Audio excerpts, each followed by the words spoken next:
I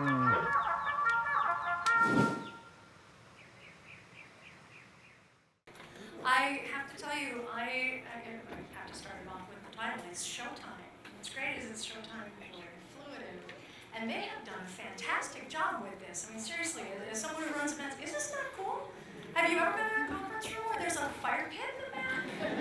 I have never seen this before. This is amazing, and it's great that it's Showtime for Inclusive, and you're heading toward the home stretch, and it'll be great. Mine was over 2 weeks ago. Yes, and I live to tell about it. And I love the innovation that you built into this event, and I saw the challenge. I took it as a throwdown.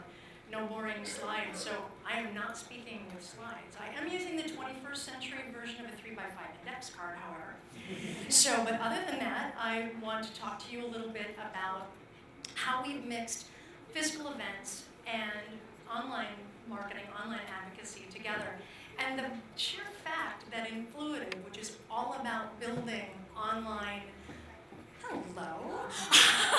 all about building online relationships and online advocacy, is throwing a physical face-to-face event underscores the value and the importance of tying the two of them together.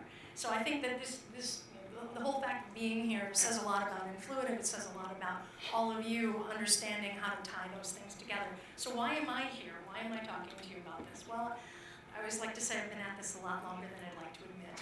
And I'm currently VP of Corporate Marketing at Clarizen, and I run our public relations, analyst relations, website, creative services, customer marketing, and our events. And we just held our first Clarizen at Work conference just 2 weeks ago, and that was terrific fun. Prior to that, I used to compete against Jill at Marketo. You'll notice that I've gotten over the color thing now. So anyway, but when I was at Marketo, I was the first VP of Corporate Marketing there, running the same sorts of areas. Took the Marketo Summit from 800 attendees to 1,400 attendees, kicked off the PR machine that brought us up to 800% increase in coverage in a single year, and also launched our customer marketing program. So it was really exciting to go into that. And prior to that, I was with a company called Axway. Color was red. And Axway, you've never heard it, it's a $250 million company. And the way that I like to describe Axway is it is precisely as exciting as the wire going up into that can light right there. Not nearly as exciting as those wires, just that wire. However, it's as important because it can't function without it. And in fact, the entire North American pharmaceutical supply chain runs on Axway's technology, and most of the wholesale banking and commerce runs on it as well. Similar role there. I ran 3 conferences for them. And really it was during that time that I got to see a real transition in the popularity of events. Because this is pre-2008, and everything, I mean, if you looked at most marketers' budgets at that point in time, physical events took up a huge chunk of it. You went to trade shows, you went to ones that were held by publications or by different user conferences or industry consortia. And we were actually at just such an event in 2008 called CyBoss, which is the world's largest financial services conference, when Lehman Brothers went under. And the next day, 25% of the attendees at that conference were gone because they didn't have jobs anymore or their companies no longer existed. So that changed the game in event popularity, which just pretty much fell right off the cliff. But that was the same time that online marketing started to take off. Much more cost effective. You could reach people individually. You could target your messages. So things like database technology, marketing automation technology, and then lo and behold, Influitive comes along with advocacy. And it really changed things. So, but then the economy started to take back off again. And then there was the phenomenon called Dreamforce. And all of a sudden, it's really a rite of passage. It's a milestone that all technology companies, it seems, have to lay down that card. And it's really important because it's you can now tie the two of them together. And so one of the things that I thought was really interesting about that is, why do you need both? My answer to that was, why do people need hugs? People want to belong.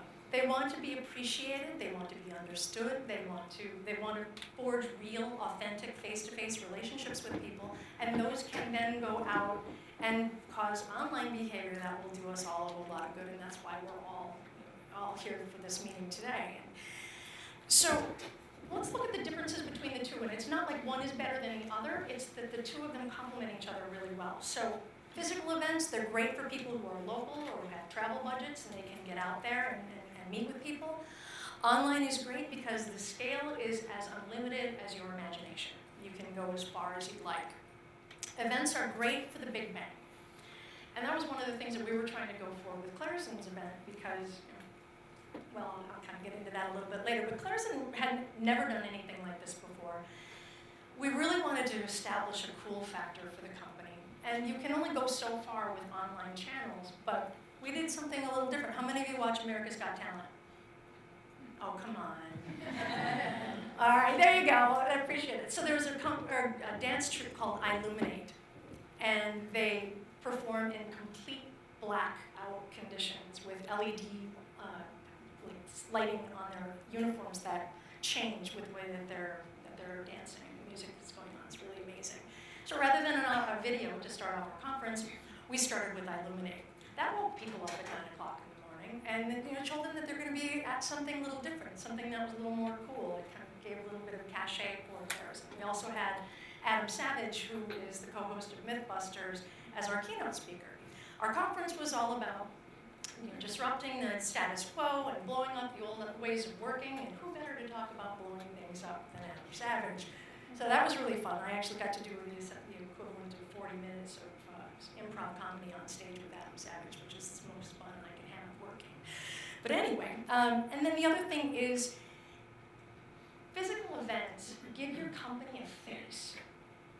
When I was looking at Clarizen, we had folks that were working with their customer success teams or their individual sales reps, and that was what Clarizen was to them.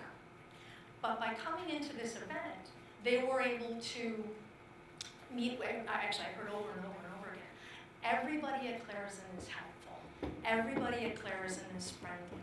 Everybody at Clarizen is intelligent, which put this whole personality on the company that didn't exist before. So we just leveraged on the work that was done one by one. And if you create a relationship like that, where someone gets that sort of a feeling, it makes it a whole lot easier for them to go on and become an advocate for you. And another thing, how many of you are in SaaS companies, in cloud companies? Okay, what's the big scary word? Churn. This is a great way to combat that, because we're in the same business. We all want to make sure that we keep our customers happy. It's a whole lot easier for somebody to advocate for your company if they feel like you're advocating for them. And so that's how we built this whole program. And that underscores one great big whopping risk, which is if your advocacy or if your program isn't truly customer-centric, authentically customer-centric, whatever type of advocacy program you use is going to bite you. And I have a great story about that. So user conference that we did for a company several years ago that shall remain nameless, we had a pretty rabid little customer base, and we had gotten acquired. And the acquiring company was from another country, and they came into the conference, which had been going quite well, and got up to present the roadmap. And the roadmap they were presenting was very useful from an engineering perspective as to how they were going to smash the two products together, and that was going to be really effective for the company. And we had a room full of seething, hostile, nasty customers. I'm sitting in the back just going like this. This is not happening to me. Now, it wasn't that he was a bad guy, but he was thinking about it from a very linear, company-oriented perspective. He wasn't thinking about it from the customer forward. It wasn't authentically customer-centric. Now, thank God we were face-to-face. We were able to schedule a whole lot of individual meetings, and then we put our money where our mouth was for the next year and made sure that we were developing a roadmap that was going to take that product forward. And the next year's conference was a love fest. Thank God. So the trick is that you have to work from the customer backward, and not from the company, but from the user backward. That's something that our CEOs are really rabid about at Clarizen. And what you do is you develop experiences at all levels. So when we first inked the contract for Clarizen at Work, the first thing we focused on was content. It wasn't who were we going to get for a keynote speaker, it wasn't what was the band we were going to bring in or whatever, but it was what's the content, how can we develop something that's really going to be beneficial the day after they leave the event for brand new people that just started to work with us, to people who've been with us for a while, to the black belts and everywhere in between. And from executives who need top levels on how to make their entire teams more effective, all the way down to the individual practitioner with the same level of respect all the way across the board. We didn't do a whole lot of VIP ropes and things like that. It was very much everybody's important. So it was really cool to interweave the two, to interweave that into the creation of, interweave and fluid into the creation of the event. So we started with that rich content. We requested topics from our advocates and from people as they were registering. Julia, I don't know if Julia's in here. Julia, there she is, helped us build out an amazing Clarizen at Work experience. And prior to the event, through this dedicated URL, we issued some interesting challenges. I was so excited about a month and a half before the conference to discover that we were going to be kicking it off on the day that daylight saving time started. Oh God, people are going to miss their flights. So we issued a challenge. Hey, it's daylight savings time. Don't forget to set your clocks back. We also promoted a scavenger hunt that we had. And we allowed people to post questions that they wanted to have me ask Adam Savage on stage. There are a lot of Mythbusters geeks out there. It was really pretty fun. So it was great. So we rolled that in. On the offline front, we had what we called a guru lounge. It's our version of a genius bar. We couldn't take out this term. We had pictures and uplights and posters and stuff. But we were solving real-world, face-to-face problems, support issues with people all day long at the conference. So they got satisfied.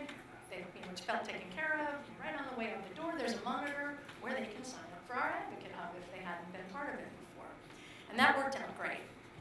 We also did live challenges throughout the event, and one of them included stopping by a station where they could, if they wanted, fill out a review about Clarizen on an affiliate site if they felt compelled. And so we saw some pretty impressive results, just to wrap things up. So typical first-time conferences, 100 to 200. I know BoxWorks was 200 the first time out. We had 407 people in the room. We were thrilled. We had to wheel in extra chairs for the 8 a.m. sessions on the second day, which does not happen. It was fantastic, but that was a testament to making the content relevant to the attendees. We also saw a 100% increase in reviews on that affiliate site I was mentioning before.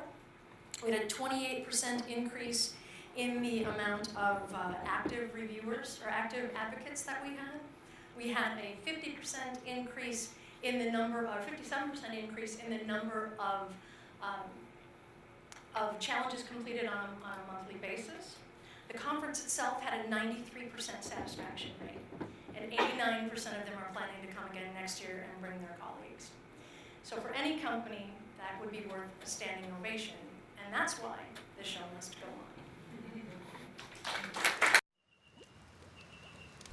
on.